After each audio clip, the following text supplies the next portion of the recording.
This is Another Dam podcast about digital asset management. I'm Henrik de Gier. Today I'm speaking with Laura Patterson. Laura, how are you? I'm doing great, thanks. How are you? Great. Laura, how are you involved with digital asset management? I have a lot of different roles in asset management for my organization. I am part strategist, part project manager, developer, coder. I do a whole gamut of different things within the DAM world. And it's been about 10 years of me being in this field, and within the organization I'm in now, I have actually built 3 different dams, and each one has been progressively more complex than the next. And we've done so because of obviously the technology changing in the world and the changing business needs of our organization. So we're just finishing up building our 3rd dam for the company. Laura, how does a leading health solutions company use digital asset management? We use it in a very wide variety of ways. We are all-encompassing. Our entire enterprise is utilizing this dam to search and download assets, and this is across many different business areas. We have our retail marketing and creative teams. Obviously, they're one of our primary users, but we also have folks in corporate communications and HR, learning and development, our prescription benefits management groups.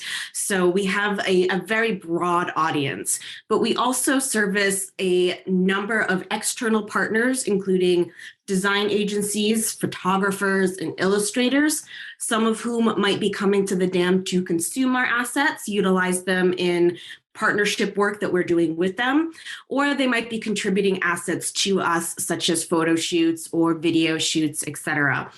And our other primary external users are our product vendors. They are actually our heaviest uploaders of the system. We have a partnership with these product vendors where we advertise their products and they help us with our marketing campaigns. So they will provide us with their imagery that then gets stored in the dam, accessed by marketing and creative, and subsequently used in our marketing materials. We are expanding very quickly. We are getting more and more people that are involved in participating in the dam. And I think with the technology and digital transformation, we're really bringing a lot of consistency to our technology stack across the organization. Laura, what are the biggest challenges and successes you've seen with digital asset management? I'll start with one of my biggest challenges that I've experienced and then how it became successful. So one of the biggest challenges that we have had is user adoption and change management. That can be a really big deal for folks that have never used an asset management platform before and trying to understand why we need it, why we have to participate in it, what benefits does it bring. So, definitely with different types of business areas that can be far more challenging to convince than others.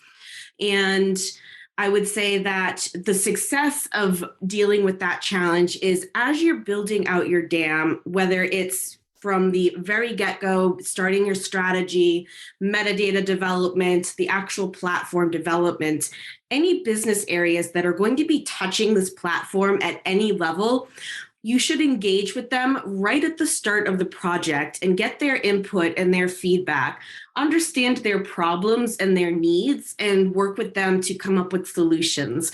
I've found that it's more successful when you involve all of these different groups that you want to adopt the dam and let them have their say in how it gets applied to their world and give them those sort of real life experiences and how it will directly relate to them. And you will find that the adoption and the change management becomes much smoother when you have that communication and that open door for them to give them what they need. Laura, what advice would you like to share with DAM professionals and people aspiring to become DAM professionals?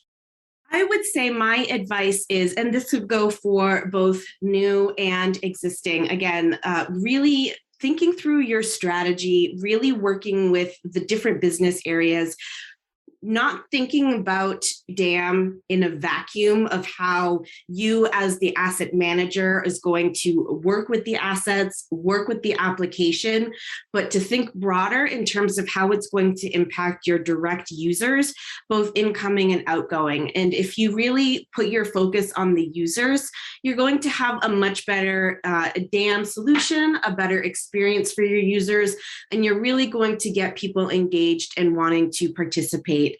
I found that has been probably the biggest success for me in my career in really getting the asset management out into the organization and really making it successful and worthwhile for all of our users. Well, thanks, Laura. Thank you very much. For more on this, visit anotherdamblog.com. If you have any comments or questions, please feel free to email me at anotherdamblog@gmail.com. Thanks again.